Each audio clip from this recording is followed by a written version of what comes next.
Hello everyone and welcome back to Destiny. It is Friday and that means the return of Xur. He is back with his selection of exotic gear and there are a few pieces here that you may not want to pass up. Let's take a look.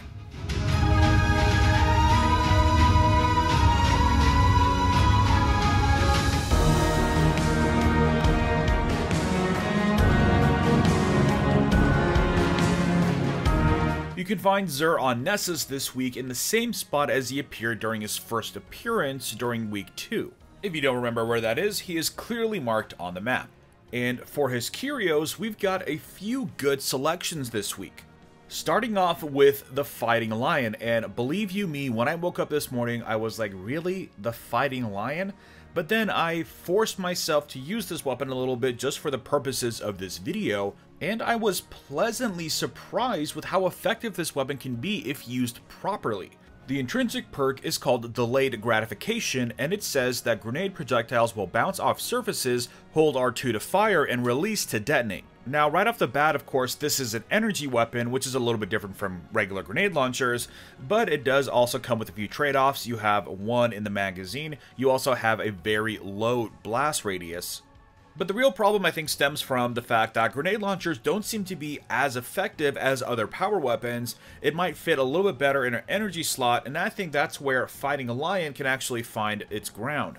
But really, the secret to this weapon is its exotic trait, Thin the Herd. Direct hits with this weapon do more damage to shielded enemy combatants. That's like part 1. And then rapid kills against grenade damaged enemies will refill the magazine. Now, the trick to get any enjoyment out of any grenade launchers is to go for direct hits. I find that bouncing off of surfaces don't really work out too well. I'm actually going to be doing a full review of this weapon for tomorrow, so definitely tune in for that. But for now, check out this footage and you can see for yourself how satisfying that 1-2 punch can be. Moving on from the Fighting Lion, we have the Knucklehead Radar. This is a returning exotic from Destiny 1, and its intrinsic perk reads, provides radar while aiming. So this is basically the way it was in Destiny 1, so if you prefer to have your radar at all times, you can go ahead and use this.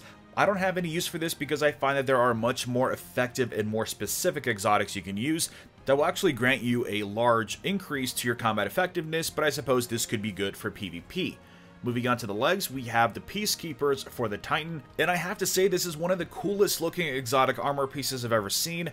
Sadly, the look is as far as it goes because I'm not too keen on the exotic perk, reloads stowed machine guns and allows you to ready them instantly. Now, I was thinking this might actually be a pretty good combination, especially if you decide to run 2 submachine guns, but I have had a lot of success in the raid running the Anti-OD with the Uriel's Gift, so I might actually try this out and see if it has any advantages to taking on a lot of enemies, especially in the Castellum. Moving on for the Warlock this week, we have the Wings of Sacred Dawn chest piece. If you missed this during the campaign, I highly recommend you pick it up. It's got a very good intrinsic perk. When Dawnblade is equipped, aiming weapons while in midair suspends you there for a short time. Precision hits extend this effect's duration. This can be especially useful in the second tree for the Dawnblade where you lose this perk intrinsically, and then you can have this in combination of the quick get down, which can be very satisfying. Also, this chest piece looks pretty awesome and shades very well, so I highly recommend picking it up.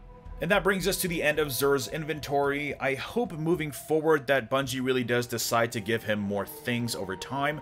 I would like a reason to use more legendary shards. I have like over 500 and they're just stacking up for no reason. Maybe let me trade them in for Bright Dust, or perhaps give me a specific selection of mods. That would be pretty cool. But basically, once your exotic collections are done, you have no reason to visit Xur, and that's definitely a big shame. But anyways, let me know in the comments below what exotics you're getting this week. Drop a like if you enjoyed this video, and subscribe for more Destiny content.